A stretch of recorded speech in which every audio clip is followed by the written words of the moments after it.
choice. It's all good. It's all good. So which camera do I? Oh, you look at us. Oh, What's it called? You can just look at us. Yeah. You Damn. look at us. It's kind of bright. It, Yeah. I'll be right next to you. You want me to start off? First off, dude, you went from the G League to Australia. Yeah. First off, you've been playing just pro ball straight out of high school. What's that been like? And then just tell me about what's it like going from the American League to the Australian League. Yeah, leaving my country. First that was like huge. It was like a new thing for me going to Spain, just hearing people in the streets talk Spanish. Um, but being a professional at that young age, at first it was tough, you're not getting much reps in practice, and then you just have to like, stay with it, get better off the court. And then when you gradually you start playing more and making a name for yourself, it's really fun. When the team actually like depends on you for stuff. Um, yeah, going from the G League to Australia, it was real different. Like the spacing and everything, the rules, the 3 second rules. But I mean, I've played like FIBA basketball before, so it wasn't new. It was just like readjusting. And yeah, and Australia is super tough. They're real physical. I would say what they got like 10 teams, and they do points difference. So even if you're winning by 30 or losing by 30, you got to play until the end. So that was something I had to adjust to also. But yeah. For you, going to Australia, what was the maybe league-wise? Because I feel like the G League has this developmental label on it, while I feel like Australia, it's just grown along or grown out. I mean, there's grown dudes in both leagues, but was there maybe a physicality or maybe a demeanor difference you got going into the Australian League than in the G League? I mean, when I went to G, I didn't know what to expect. I was really excited because the American style of basketball is different. Um, Over there, it's more of you guard your own man and you're good. There's not much. They're not crazy on like helps and rotations and stuff like that. So, you know, you just get past your guy and you're at the rim. But over there, it's like you got to focus on it. Rotations, helps, boxing out, rebounding, all of the above. And then, yeah, I kind of underestimated it at first. I didn't know it was going to be that physical and that competitive. But then, it was just a quick adjustment, and, get right into it. But lifestyle-wise, in the two leagues, like when you're not playing, you're traveling, hanging out with teammates, like what are the differences in those two leagues in your eyes? Yeah, you were in Mexico City too, right? Yeah, I mean, there wasn't much going out in Mexico City. I personally don't go out either, so I can't really tell you, how living in those places were. Even like days off in between games. Like, is it roughly similar? You play a lot more games in the NBL? That's a good question. My days off would just be inside recovering, probably playing the game. In preseason, we would do a lot of team bonding stuff, but when the season started, most of that just gradually just went away. We would do like camps or like the kids camps or something.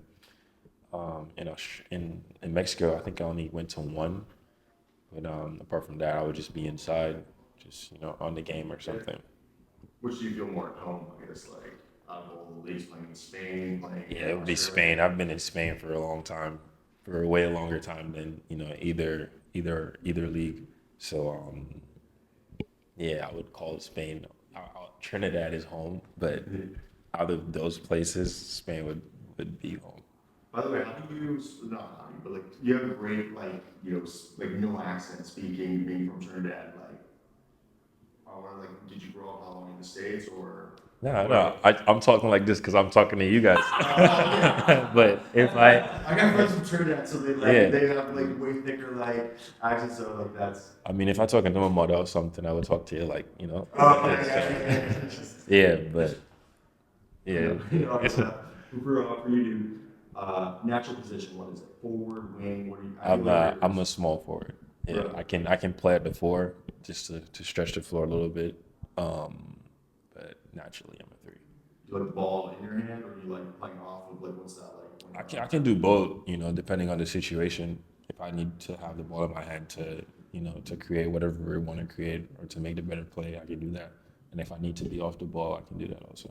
When you're watching film, who are you watching that you're trying to like take things From anyone that can help the situation, you know, I tend to look for specific stuff. You know, I'm not just watching the game to watch it. I'm just, you know, if I want to learn something, I'll watch who I know like is good at it. You know, like I would say on ball defense, watch Kawhi.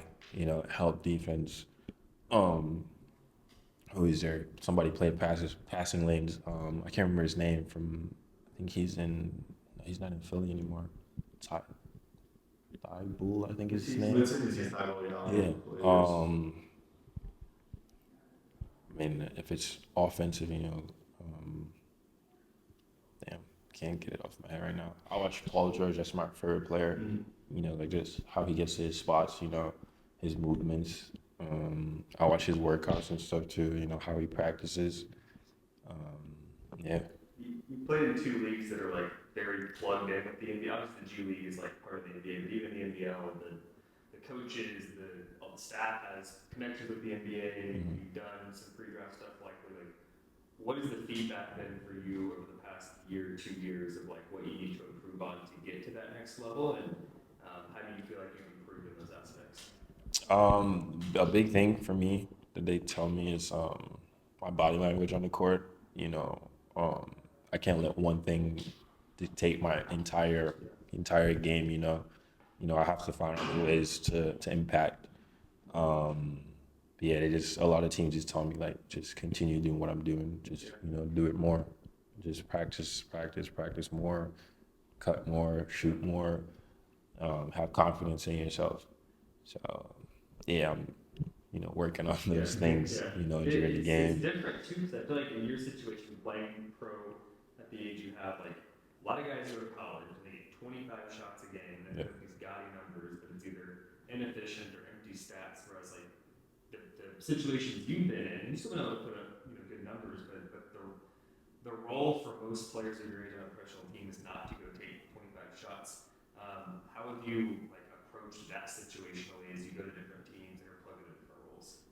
I mean, I think for the guys that take the European route, they tend to develop off the court. You know, we don't get that much leeway to go out there and you know get better on the court. Yeah. I mean, you will eventually because you know it'll happen, but it's like what we do after practice, before practice.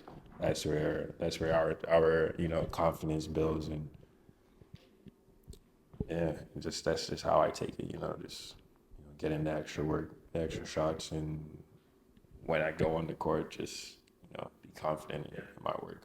To build off of that, just because I thought you said it right, your guy has been kind of like a Swiss Army knife, and you've done all the things that don't show up on the box score, but you're able to defend, you pass, dribble, shoot. Yeah. What's a skill you think people maybe underrate or overlook because you haven't had the opportunity to show it? I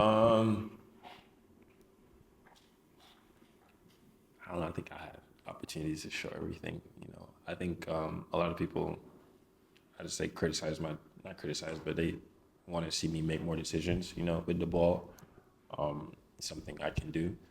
Just you know, like 99% of the time, I'm out there with other decision makers. You know, so it's you know it's tough. But when I'm in that position that I have to be that guy, you know, I think I do a pretty good job. Well, last one for me, like at Eurocamp specifically, not only do you have NBA scouts, like there's GMs here, like big decision makers. It's a little bit different of a setting. We have like drills and practice and scrimmages and games. You know, as the week goes on, like what are you hoping to show teams that are here watching?